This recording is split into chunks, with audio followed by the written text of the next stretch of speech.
What's up guys, it's Dragon. In this video, I'm going to be giving you guys 10 tips to improve your gameplay in Soulcalibur VI. This won't be like your typical beginner tips, it's more for intermediate and advanced, and for those who play the game and are just looking to get better. Hopefully you guys enjoy. Number 1. Reversal Edge. The most hated move in the game from casual players. This move is not seen a whole lot in competitive play for how risky it is. Reversal Edge is very reactable, and you can easily sidestep it and punish when you see it. Every character also has moves that you can use to beat Reversal Edge. For example, Ivy has 3K, 4A, and 66A plus B, whereas her other slower recovery moves such as 4B7 and 66BB do not work. As you can see here, I'll use the move and react to him doing Reversal Edge and still have enough frames to sidestep and whiff punish their attempt. Definitely a good idea to figure out what moves your character has to counter Reversal Edge. Number 2.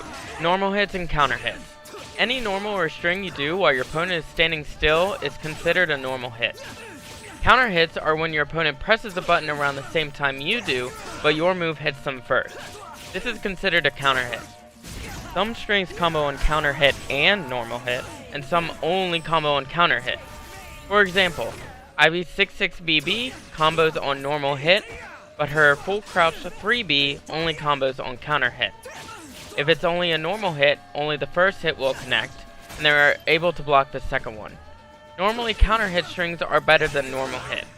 You can use this in your game by using a good counter hit string when you know they're going to hit a button.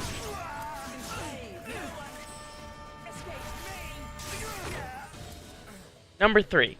Guard damage. Every character does guard damage with their normal attacks and strings. Some normals or strings do more guard damage than others. For example, Ivy's 4B7 does 12% guard damage, while her AA only does about 3%. So it's a good idea to figure out what your character's best guard damaging moves are. Everyone also has a universal guard break move that does tons of guard damage, while also being able to guard break. Guard breaking happens when your opponent exceeds 100% guard damage. Once this happens, your opponent will be in a state where they can't block for a certain period of time, and you get a free combo from it where your first attack counts as a counter hit instead of a normal hit, as I explained in number 2. You will know in game when your opponent is getting close to 100% by looking at their health bar. When their health bar is flashing yellow, that means they are at 60% guard damage. When they are in red, that means they are at 80% guard damage. It's also good to note that only some attacks will guard break. For example, Ivy's AA and 4B7 will not guard break even if they're at 100% guard damage. But her 3K hold and 66BB will guard break, while everyone's universal A plus B guard attack will guard break as well. It's also a good idea to figure out what your character's guard break attacks are. Side note, Reversal Edge will also do 10% guard damage to yourself or 16% if you hold it. But if you are attacked during Reversal Edge, it will start subtracting guard damage from your guard gauge. Number 4. Guard break attacks. As I talked about in number 3, guard break attacks not only do a lot of guard damage, but they are also plus on block. A good rule to follow is whenever you see a blue lightning attack, you know that it's plus. There are only a few exceptions to this rule, such as some of Talem's guard break attacks. Number 5. Soul Charge.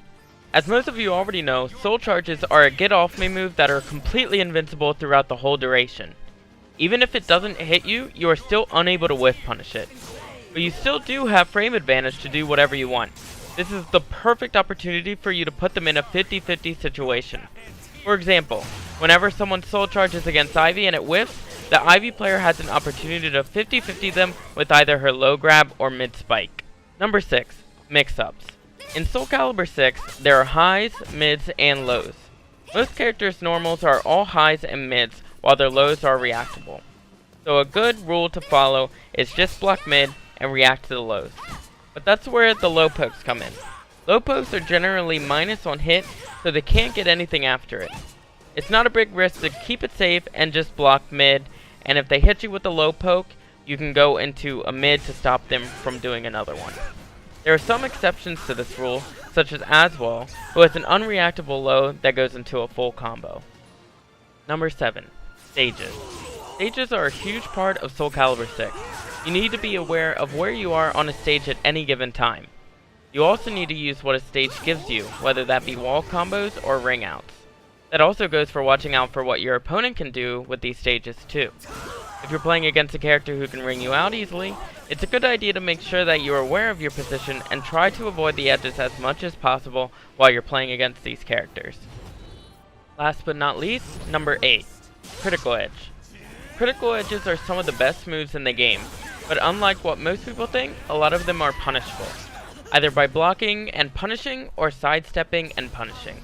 For example, Ivy's Critical Edge is launcher punishable, so if you see that they have a bar meter and you bait out their Critical Edge, you can then easily punish it. Another example would be Yoshimitsu. Yoshimitsu's Critical Edge is easily avoided by a simple sidestep and can then be whiff punished.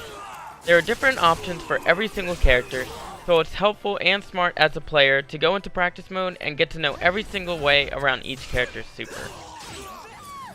Thanks so much for watching, guys. If you guys liked this video, please leave a like and subscribe to see even more videos like this one. Also, leave me a comment down below with any suggestions you guys have. I read literally everything.